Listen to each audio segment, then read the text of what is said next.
محترم سامعین، آج ہم پڑھیں گے سورۃ النساء آیت نمبر 49 اور 50، تلاوت اردو ترجمہ اور مختصر تفسیر کے ساتھ۔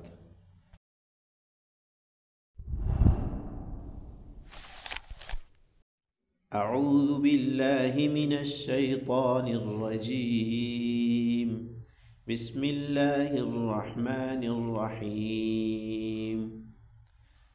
أَلَمْ تَرَ إِلَى الَّذِينَ يُزَكُّونَ أَنفُسَهُمْ بَلِ اللَّهُ يُزَكِّي مَن يَشَاءُ وَلَا يُظْلَمُونَ فَتِيلًا انظُرْ كَيْفَ يَفْتَرُونَ عَلَى اللَّهِ الْكَذِبَ وَكَفَى بِهِ إِثْمًا مُبِينًا۔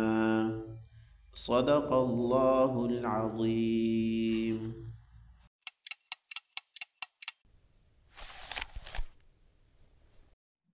محترم سامعین، ابھی لفظی ترجمہ سماعت فرما لے۔ کیا لم تر، آپ نے نہیں دیکھا، الی الذین، ان لوگوں کی طرف جو یزکون، پاکی بیان کرتے ہیں، انفسہم، اپنے آپ کی، اپنی جانوں کی، بل اللہ، بلکہ اللہ تعالی، یزکی، پاکیزہ کرتے ہیں، من یشاء، جس کو چاہیں، اور لا یظلمون، ان پر ظلم نہیں کیا جائے گا، فتیلہ، ایک تاگے کے برابر۔ انظر، دیکھ لیں، کیف، کیسے، یفترون، وہ جھوٹ باندھتے ہیں، علی اللہ، اللہ تعالیٰ کے اوپر، الکذب، جھوٹ، وکفا، اور کافی ہے، بہ، یہ بات، اثما، مبینہ، کھلے گناہ کے اعتبار سے۔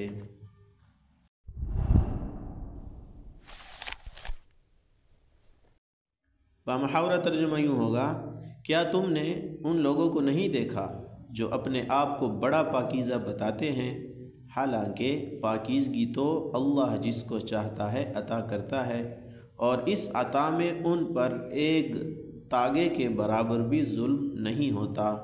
دیکھو یہ لوگ اللہ پر کیسے کیسے جھوٹے بہتان باندھتے ہیں، اور کھلا گناہ ہونے کے لیے یہی بات کافی ہے۔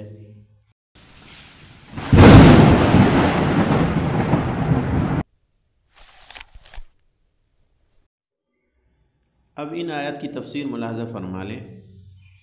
پچھلی آیات کے اندر یہود کی بری صفات کا تذکرہ چل رہا تھا۔ ان میں سے یہود کی ایک بری صفت یہ تھی کہ وہ نبی کریم صلی اللہ علیہ وسلم پر ایمان نہیں لاتے تھے، یعنی کفر کا ارتکاب کرتے تھے، لیکن اس کے باوجود وہ اپنے آپ کو اللہ کا محبوب سمجھتے تھے کہ ہم اللہ کے سب سے زیادہ قریب ہیں، ہم اللہ تعالیٰ کے ہاں مقبول ہیں۔ تو اللہ تعالیٰ نے اس آیت کے اندر اس کی وضاحت فرمائی۔ چنانچہ اللہ جل شانہ فرماتے ہیں، الم تر الی الذین یزکون انفسہم، کیا آپ نے ان لوگوں کو نہیں دیکھا جو اپنی پاکی بیان کرتے ہیں، اپنے آپ کو بڑا پاکیزہ اور پارسا قرار دیتے ہیں؟ یہ حیرانی کے لیے اللہ تعالیٰ نے فرمایا کہ تعجب ہونا چاہیے ان لوگوں کے اوپر آپ کو کہ یہ کفر کرتے ہیں، اور دوسری طرف جب ان کو آپ دیکھیں گے تو یہ اپنے آپ کا تزکیہ کرتے ہیں کہ سب سے زیادہ پاکیزہ وہ ہم ہیں۔ اللہ تعالیٰ نے ارشاد فرمایا کہ تمہارے داؤ سے کوئی پاکیزہ نہیں بنتا، بلکہ بل اللہ یزکی من یشاء، اللہ تعالیٰ جس کو چاہتے ہیں اس کا تزکیہ فرماتے ہیں، یعنی اللہ تعالیٰ اس کو پاکیزگی عطا کرتے ہیں، من یشاء، جس کو اللہ تعالیٰ چاہتے ہیں، اور اللہ تعالیٰ نیک اعمال کے اعتبار سے وہ تزکیہ کرتے ہیں، یعنی انسان کے اپنے اختیاری اعمال جیسے ہوتے ہیں اسی اعتبار سے اللہ تعالیٰ اس کا تزکیہ کرتے ہیں۔ اگر اعمال اس کے نیک ہوں تو اللہ تعالیٰ اس کا تزکیہ کرتے ہیں، اور اگر اس کے اختیاری اعمال نیک نہ ہوں، برے ہوں، تو پھر اس کا تزکیہ نہیں ہوتا۔ تو گویا کہ اللہ تعالیٰ کی تزکیہ کا مدار بھی انسان کے اختیاری اعمال پر ہوتا ہے۔ چنانچہ اللہ جل شانہ نے فرمایا وَلَا يُظْلَمُونَ فَتِيلًا، ان کے اوپر ایک داغے کے برابر بھی ظلم نہیں کیا جائے گا۔ یعنی جو آدمی تزکیے کا مستحق ہو اس کے اعمال نیک ہو، تزکیے والے ہوں، تو اس کا تزکیہ ضرور ہوتا ہے، اور جس کے اعمال اس کے مطابق نہ ہو تو پھر اس کا تزکیہ نہیں ہوتا۔ ایسا نہیں ہو سکتا کہ ایک آدمی کے اعمال وہ تزکیے والے ہو اور اللہ تعالیٰ اس کا تزکیہ نہ کرے، اللہ تعالیٰ ضرور اس کا تزکیہ کرتے ہیں۔ تو اس آیت سے معلوم ہوا کہ انسان کو اپنے اوصاف نہیں بیان کرنے چاہیے اور اپنی پاکیزگی بھی نہیں بیان کرنی چاہیے کہ میں اتنا پارسا اور پاکیزہ ہوں۔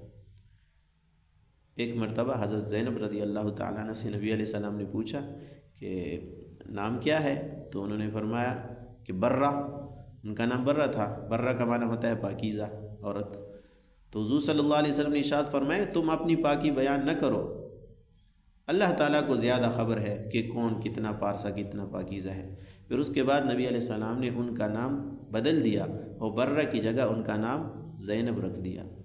تو معلوم ہوا کہ اپنی پاکی اور پاکیزگی لوگوں کے سامنے بیان نہیں کرنی چاہیے۔ ہاں اگر کوئی جائز غرض ہو اور اس جائز غرض کے لیے اپنا تعارف کوئی کرا دے تو اس میں کوئی حرج نہیں ہے، لیکن یہ کہ اس کے اندر تکبر نہیں ہونا چاہیے اور اپنی فوقیت اور اپنی بڑائی بتانا وہ مقصود نہ ہو۔ آگے اللہ جل شانہ ارشاد فرماتے ہیں انظر کیف یفترون علی اللہ الکذب، ان کا یہ فعل، ان کا یہ قول وہ حیرانگی کے قابل ہے، تعجب کے قابل ہے۔ آپ دیکھیں تو صحیح یہ کیسے اللہ تعالیٰ کے اوپر جھوٹ باندھتے ہیں۔ جھوٹ باندھنے کا مطلب یہ ہے کہ ادھر وہ کفر کا ارتکاب کرتے ہیں اور ادھر وہ دعویٰ کرتے ہیں کہ ہم اللہ کے ہاں مقبول ہے اور ہم اللہ جل شانہ کے ہاں محبوب ہے۔ تو محبوب ہونے کا دعویٰ بھی کر رہے، ادھر کفر کا ارتکاب بھی کر رہے، اللہ کے نبی صلی اللہ علیہ وسلم کے اوپر ایمان نہیں لا رہے، قرآن جو اللہ کی طرف سے نازل کردہ ہے اس کے اوپر ایمان نہیں لائے۔ تو گویا کہ یہ لوگ یہ کہنا چاہ رہے ہیں کہ اللہ تعالیٰ العیاذ باللہ ہمارے کفر پر راضی ہے، تو یہ اللہ کے اوپر ایک طرح کا جھوٹ باندھ رہے ہیں یہ لوگ۔ وَكَفَى بِهِ اِثْمًا مُبِينًا، اور یہ بات یعنی کہ ان کے الزام کے مطابق اللہ تعالیٰ ہمارے اس کفر پر راضی ہے، یہ بات ان کا کھلا گناہ ہونے کے اعتبار سے بالکل کافی ہے کہ یہ بڑا سنگین اور بہت بڑا گناہ ہے۔ یہی بات ہی ان کی سنگین جرم اور بڑا گناہ ہونے کے اعتبار سے کافی ہے۔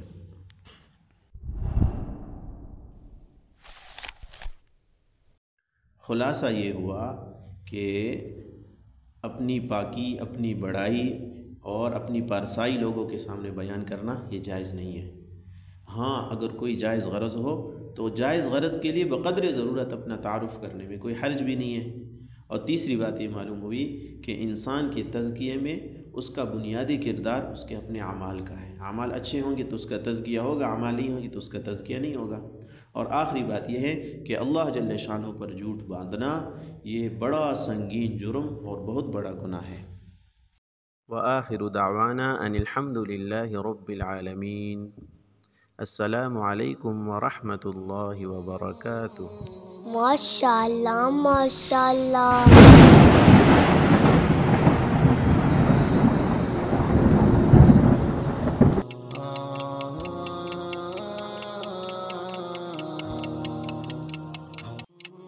مصطفى مصطفى منبع للصفا، سيد الأنبياء مشعل في الوفا، كان في عطفه لليتامى دفاع.